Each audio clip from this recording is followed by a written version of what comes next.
In the 1990s, 3 record labels ruled hip-hop. One was investigated by the FBI. One operated like a military unit. One collapsed after a murder that shook the industry. It's the DRE, the spectacular. In a party, I go for your neck, so call me Blackula. These were not just record companies. They were power structures, street empires, volatile machines built on loyalty, money, fear, and ego. Inside those machines were hundreds of men. Most of them did not survive intact. Some went to prison, some were killed, some vanished. But 3 women stayed standing. Lady of Rage inside Death Row, Mia X inside No Limit, Lil Kim inside Bad Boy.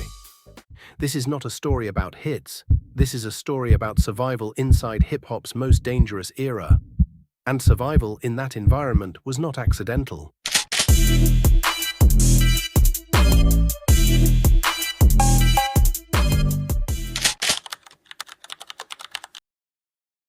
The mid-1990s were not just competitive, they were unstable.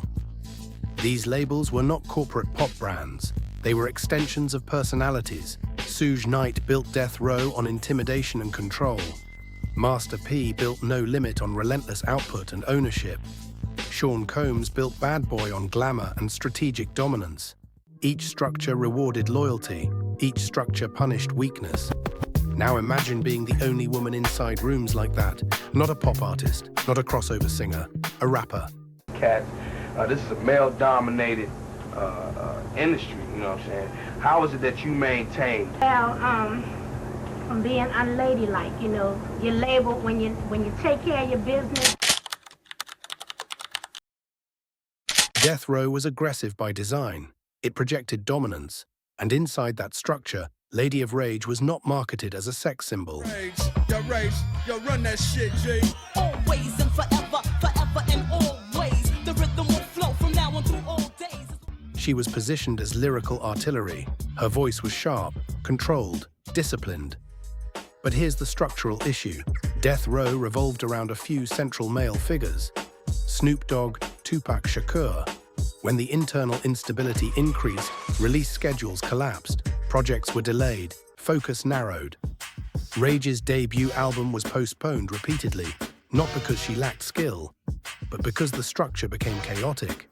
Survival for her meant patience, staying aligned without becoming collateral damage. When Death Row imploded, she walked away without prison time. That is survival.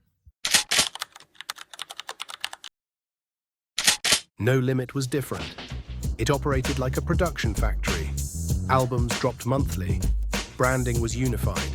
The tank symbol represented force. Mia X was not an accessory. She was foundational. She carried Southern credibility. My rhyme's so fire blunt, but you can't touch down one. Don't try to come, don't even touch the mic. My shit's so tight, it's more correct than right. But the pace was brutal. Quantity over polish. Relentless touring, relentless output. Survival here meant stamina, not emotional drama, not public scandal. She navigated the machine. When No Limit's dominance slowed, she pivoted. No public implosion, no federal case, no industry exile. Strategic longevity. Bad Boy looked polished.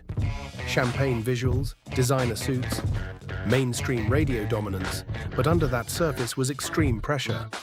East Coast versus West Coast tension. The murder of the notorious B.I.G. Los Angeles police are investigating the shooting death of rapper Notorious B.I.G., also known as Biggie Smalls. He was gunned down early today. After Biggie's death, the power center shifted. Lil Kim was no longer protégé, she was exposed. Then came legal issues. In 2005, she was sentenced to prison for perjury connected to a shooting case. This is where survival becomes complex. She did time, she returned. She remained culturally referenced. That is not clean survival, that is resilience under public scrutiny. Here is the uncomfortable truth. Many men from these labels are mythologized. Their chaos is romanticized, their aggression is celebrated. But women inside those same systems had less margin for error. One scandal could erase them. One misstep could freeze their budgets. These 3 did not control the empires, they navigated them. They adapted to volatile leadership, they absorbed instability, and they remained historically relevant. That is not luck, that is strategic endurance. Hip-hop's war era is often told through male casualties and male legends. But history is incomplete without the women who stayed standing. Lady of Rage, Mia X, Lil Kim, different structures, different pressures. Same requirement, survive the machine.